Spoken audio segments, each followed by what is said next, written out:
Republic বাংলার মুখোমুখি কসবা ল কলেজে প্রাক্তনী। 2017 সালে নতুন করে কলেজে ভর্তি হয় মনোজিৎ। কলেজে মনোজিতের খুব দাপট ছিল। কলেজে মনোজিতের আলাদা দল ছিল। কলেজে পড়াশোনায় বাধা দিত মনোজিতের দল। মেয়েদের ওপর নির্যাতন করত মনোজিতরা। অধ্যাপকরা কিছুই বলতেন না। থানায় গিয়ে বসে থাকতো অধ্যাপক এবং ছাত্ররা। মনোজিতের ভয়ে কলেজ ছাড়তে বাধ্য হয়ে 6 মাস পড়াশোনা করতে পারেনি।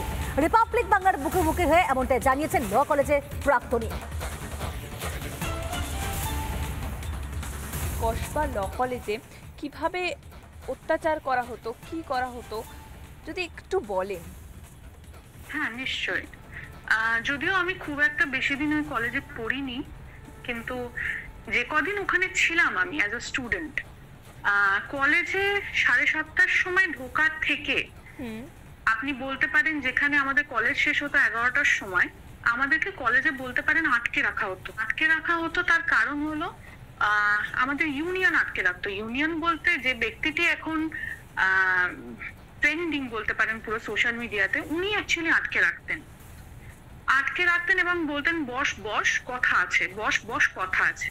তো যাই হোক, আমরা যারা তার কথা শুনতাম না, মানে বলতে পারেন কলেজে আমাদেরকে এক কোনায় ঠেলে দেওয়া হতো। বিগত 5 বছর ধরে সে ফেল করছে, তবু তাকে কোর্সে রাখা হয়েছে, আমি জানি না কেন।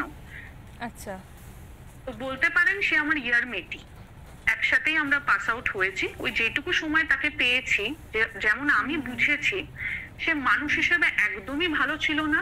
প্রত্যেকবার নতুন করে ইয়ার ঢুকতো এবং সে হলো মানে তাদের কথায় মেয়ে তুলবো, কোট আনকোট মেয়ে তুলবো, মানে তারা মেয়েদের টার্গেট করতো যে এই মেয়েটাকে আমার পছন্দ, এই মেয়েটাকে আমার পছন্দ, এই মেয়েটাকে আমার পছন্দ। ঠিক এরকম করে করে আমাদের টার্গেট করা হতো। ঠিক যেরকম ভাবে বলতে পারেন সিরিয়াল কিলাররা একটা প্যাটার্ন ধরে বলতে পারেন খুন করে, সেইভাবে সিরিয়ালি একটি মেয়েকে হাঁটু গেড়ে প্রপোজ করে ফুল দিয়ে মানে নানা মানে কথার জালে ফাঁসিয়ে তাকে মিথ্যে কথা বলে, যেটা ফলো হতো ওখানে, মিথ্যে কথা বলে তাকে একা একটা জায়গায় ডাকা হতো। কলেজে প্রায়শই মোলেস্টেশন, সেক্সুয়াল হ্যারাসমেন্ট, এই জন্য অনেকবার গড়িয়াহাট থানাতেও রিপোর্ট করা হয়েছিল। কিন্তু বিশ্বাস করুন, আলটিমেটলি সেটার যে কি ভবিষ্যৎ হয়েছিল আমি জানি না। কিন্তু প্রায়শই প্রত্যেকটা স্টুডেন্ট, প্রত্যেকটা টিচার অর্ধেক সময় কিন্তু থানাতেই থাকতো। এটা তো ভয়ঙ্কর। কেন থানায় কেন থাকতো? তার কারণ যদি ওদের এগেইনস্টে কিছু করা হতো তাহলে শুধুমাত্র স্টুডেন্টদের ভয় দেখানো, মারধর করা, এইটুকুতেই ব্যাপারটা সীমিত থাকতো না।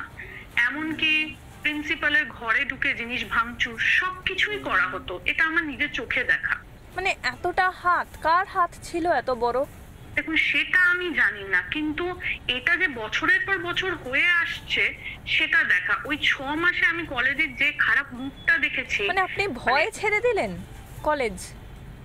ভয়ে ছেড়ে দিলাম। আর একটা ব্যাপার হলো, মানে এদের চাপে বলতে পারেন আমাদের কলেজে ক্লাস নেওয়ার সেই ব্যাপারটা আস্তে আস্তে কমে যাচ্ছিল। মানে টিচাররাও, আমি কোথাও গিয়ে ফিল করেছি, টিচাররা ভয় পেত টাকা পয়সা দিয়ে মুখ বন্ধ করে দেওয়া, বা কিছু একটা জিনিস হবে ঘটবে সেটা বুঝতে পেরে একটা সেটেলমেন্টের ব্যাপারে। ওই জন্য আজ পর্যন্ত কেউ ওখান থেকে সেভাবে গলায় তুলতে পারেনি। নানা ধরনের কন্টেন্ট দেখার জন্য লাইক করুন, শেয়ার করুন আমাদের ফেসবুক পেজ, সাবস্ক্রাইব করুন আমাদের ইউটিউব চ্যানেল। পাশাপাশি অন্যান্য ব্রেকিং নিউজের জন্য অবশ্যই চোখ রাখুন রিপাবলিক বাংলায়।